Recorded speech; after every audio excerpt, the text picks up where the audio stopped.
stop pleasing the man by spending your money foolishly. What is going on, YouTube? It is your boy Dead Man. Today we are back again with another legendary video, man. This video is about to be fire, so make sure if you are not subscribed, man, you subscribe to the channel and you give this video a thumbs up.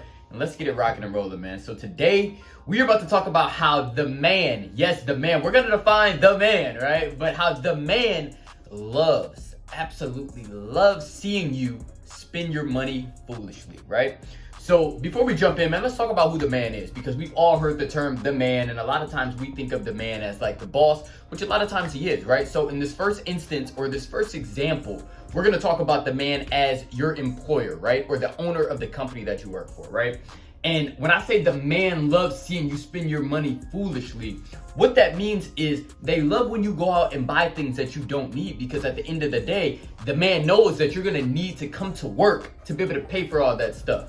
So instead of him worrying about, oh shoot, like this person may not need this job, he knows that once you go out and spend that money foolishly on whatever you go out and get, whether that be the big house, whether that be the fancy car, whether that be the jewelry, whether that be whatever you like, he knows that, you know, most likely you're gonna need to come to work over a long period of time to be able to pay that stuff off. Sometimes forever, you know, sometimes people are so far in debt that they have to do whatever they're doing forever because they can't stop buying stupid stuff that they really don't need, right? Or that they really can't afford at that moment in time, right? So this video was inspired. I was having a conversation with the gentleman a couple weeks ago, actually here at my job. And my job is basically, when people buy a house and they sign all their final paperwork, my job is basically to sit there and sign the final paperwork with them, right? So it was super duper cool because the guy was super excited and I was super excited for him. It was his first house. He was like the first person in his family to purchase a property, and he was just super duper dope and exciting, right? So we were talking and he was like, man, like my boss had made this comment. And I was like, what did he say? You know, and he was like, well, my boss was like, hey, you know, if you want, you could take the rest of the day off because I know that you'll need to be in Monday because you're buying this new house and you'll need money to pay for it. And when he said that, I was like, that boss is actually funny. But like, when I thought about it, I was like, oh my gosh, like that is really true. When we go out and we make these purchases, especially large purchases, like purchasing a property, right? Or purchasing a new car. A lot of times when we make these purchases, we're signing up for a debt service payment, a monthly payment every single month. And in order to make that, the only way that most of us are gonna be able to make that payment is by going to our employers to work hard for the man so that he can pay us enough to be able to pay for those things that we went out and got, right? So that was the first example. That's why this video was inspired. But then I started thinking about it on a deeper level. And I remember a couple years ago when I was working in corporate at that big trucking and transportation business. And I remember that a couple of the managers there always used to ask me, they knew I had a passion for motorcycles, right?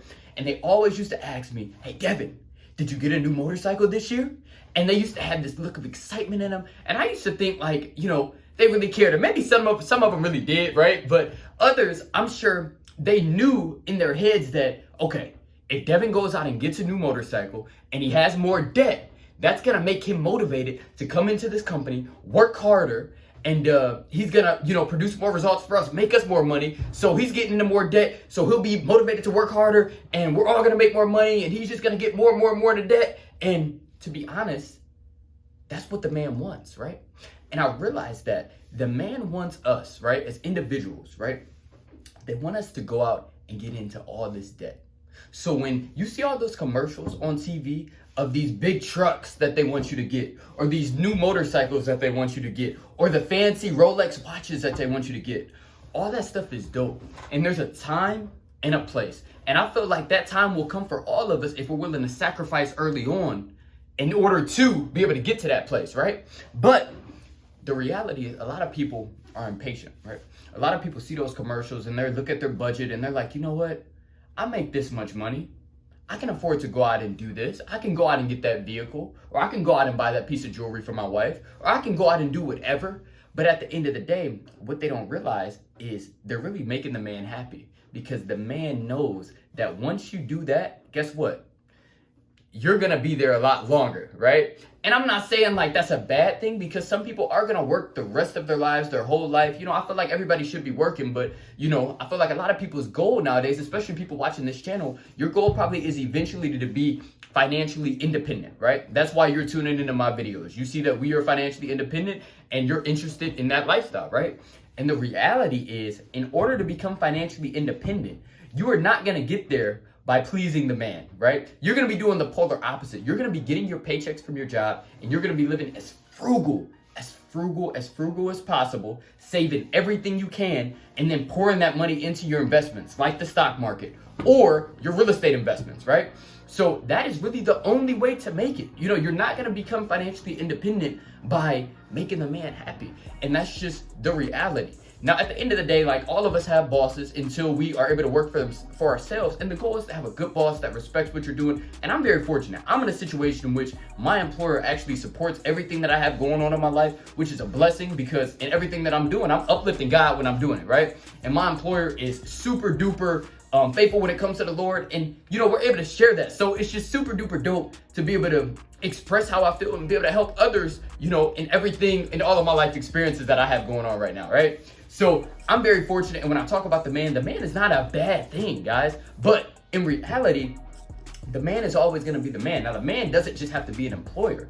The man can also be, I used to work at a car dealership, and I remember the sales managers there, man, when somebody would walk in and they could sort of pick, like, oh yeah, like this guy, you know, we're gonna sell him something. You know, he's thirsty for a car, right? We're gonna get him into something today. And you could tell, because like a lot of times the guys would be acting thirsty. Like, they would just be like, man, I gotta get into something. Like, you know, interest rate is 10%. Oh well, I gotta get into something. You know, like just crazy stuff, guys. But that sales manager, he's the man.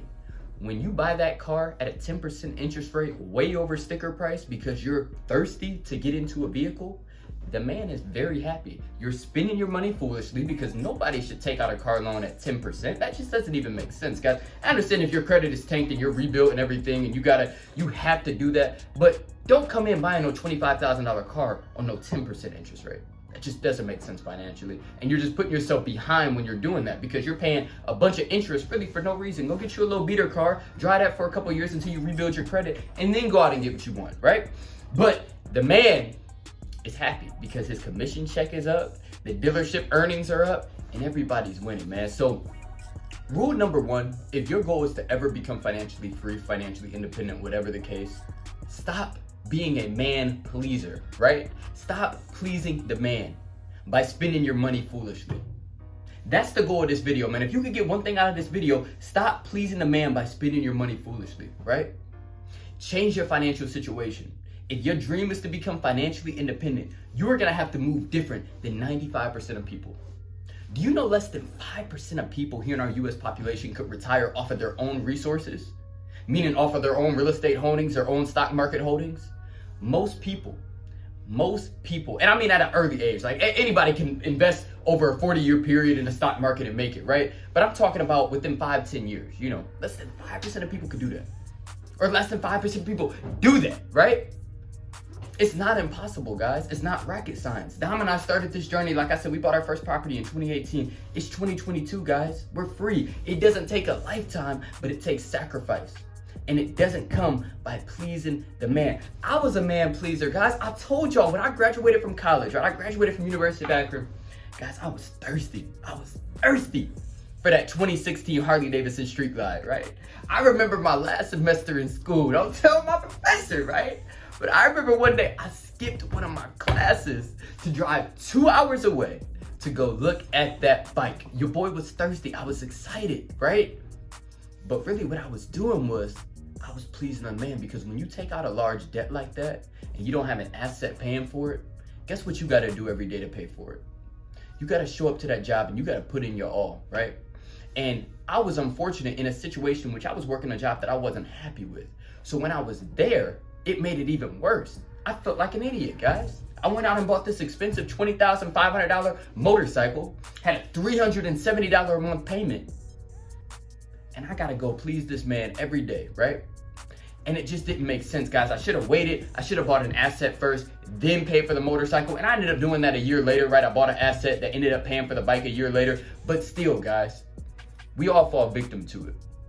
But if your goal, like I said, for the last time in this video, if your goal is to make it financially, if your goal is to become financially free, financially independent, not have to work for another man for the rest of your life, right? Be able to live off of your investments, you cannot be a man pleaser, right? By buying stupid things or spending your money foolishly. That's just a fact, guys. That's a fact. We all fall victim to it. I made other mistakes, when it comes to, making stupid decisions. You know what I'm saying? I really didn't need, when I bought my Honda Civic Si, I didn't need a car of that stature.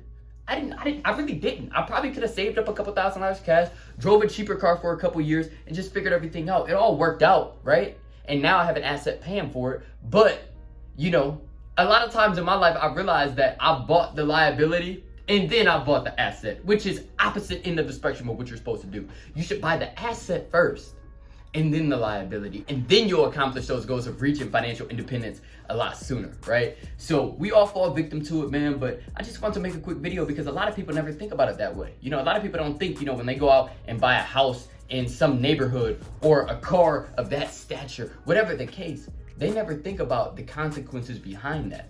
How they may have to work an extra 5 years just because they went out and bought that one thing.